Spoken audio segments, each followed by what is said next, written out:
Assalamualaikum warahmatullahi wabarakatuh. Saya Nabila Syarifah Sunardi dengan NIM 2407055019 akan mempresentasikan kriptografi dan PKI. Dan di sini saya langsung aja ke materi. Di sini ada outline materinya, terdapat 6.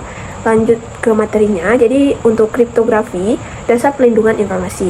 Kriptografi sendiri ini adalah ilmu pengandian data sehingga hanya pihak tertentu yang dapat mengakses informasi data asli atau disebut plain text diubah menjadi bentuk tidak terbaca, ciphertext, menggunakan algoritma kriptografi dan kunci rahasia. Nah, plain text ini kemudian menjadi enkripsi, kemudian ditambah kunci, kemudian menjadi ciphertext, kemudian menjadi diubah lagi menjadi deskripsi plus kunci, kemudian menjadi plain text lagi.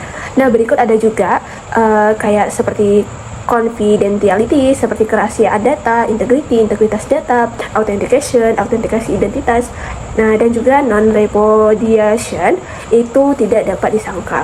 Lanjut ke materi selanjutnya, ada enkripsi. Enkripsi itu terdiri dari simetris dan juga asimetris, di mana enkripsi simetris ini seperti ciri-cirinya itu satu kunci untuk enkripsi dan deskripsi, kemudian pengirim dan penerima berbagi kunci yang sama, kemudian proses lebih cepat dan juga efisien. Kemudian kelemahan dari enkripsi simetris ini adalah distribusi kuncinya itu sulit. Nah, kemudian selanjutnya, jika kunci ini bocor, seluruh sistem ini terancam di bagian enkripsi simetris ini. Nah, seperti AS, DS, 3DS, RC4. Nah, kalau di enkripsi asimetris itu ada seperti dua kunci publik dan kunci privat.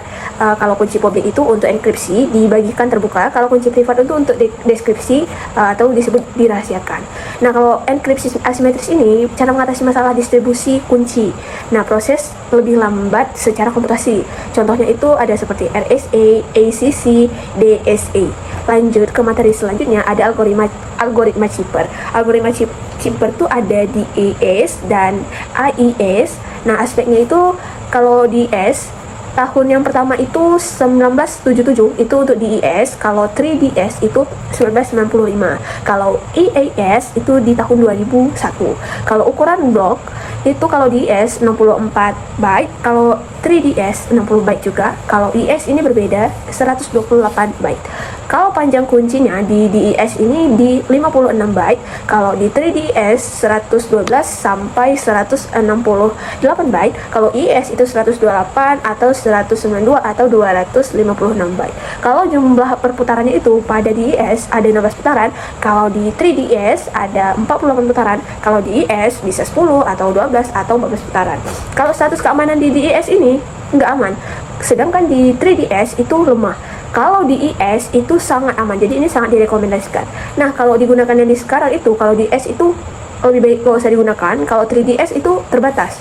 Kalau IS itu standar global, dalam artian kalau di S sudah usang, kunci 56 byte itu mudah dipecahkan brute force oleh komputer modern. Nah, kalau IS itu kan standar global, jadi itu belum pernah berhasil ditembus brute force atau kriptanalisis konvensional. Oke, lanjut ke materi selanjutnya. Kalau materi selanjutnya itu ada di algoritma RCA atau 5, 6 atau 5 atau 6, DSA dan RSA.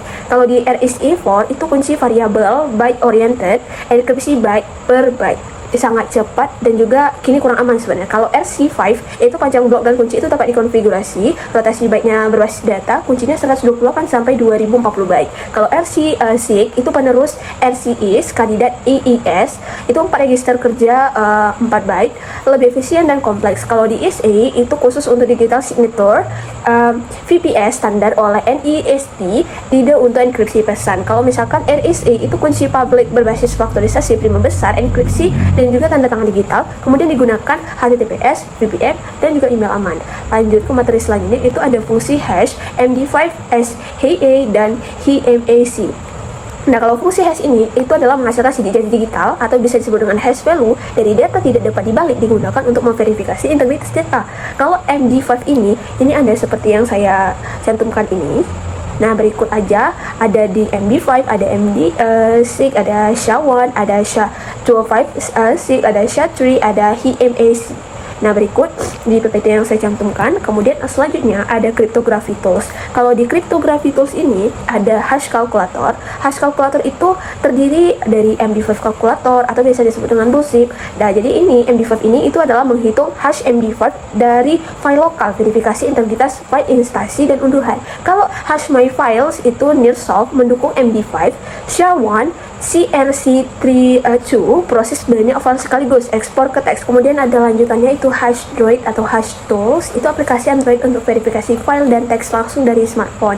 Nah, ada di bagian enkripsi tools itu ada BCTeX, BCTeX Encoder, ada Xcrypt, ada CryptoForge. Lanjut ke materi selanjutnya ada PKI dan Digital Signature. Itu yang pertama itu data asli ke plain text, kemudian lanjut ke CA Certificate Authority dan RA Registration Authority, ada FA Validation Authority, dan juga CLOCSP Verification Service. Kemudian kesimpulannya itu pastinya itu kriptografi ini adalah fondasi keamanan digital, di mana kriptografi ini melindungi kerahasiaan, integritas, autentikasi, dan non-repudiation data. Kemudian enkripsi simetris ada IS, BIS itu pastinya cepat.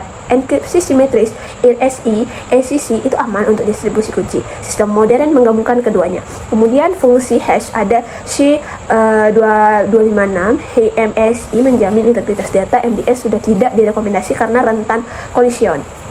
Kemudian digital signature itu membuktikan keaslian dan integritas dokumen menggunakan pasangan kunci private public. PKI, CA, RA, FA adalah infrastruktur kepercayaan digital yang mendukung sertifikat HTTPS dan layanan online modern. Oke, mungkin sekian dari presentasi saya hari ini, malam ini. Dan kemudian saya sendiri Noma Syarifah Sunardi dengan NIM 240705019. Saya pamit undur diri. Mohon maaf apabila banyak kekurangan dan juga banyak kesilapan kata. Saya akhirnya, assalamualaikum warahmatullahi wabarakatuh.